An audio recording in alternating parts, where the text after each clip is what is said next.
you give two people one Bible, you're gonna come out with three religions. That's how Christians are, for sure. So as Muslims, we believe in one God. You believe in one God. Yes, all right. yes, we believe Jesus was a prophet. You believe Jesus was a prophet. Jesus was a prophet, we believe Abraham, Moses, Jesus, Muhammad. They were all sent as prophets. Peace be upon all of them. Yeah. We love them all.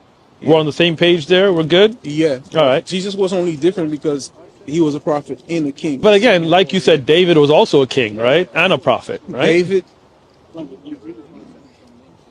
What happened? Was you know what? I won't comment on that. If I can. Let's go to David.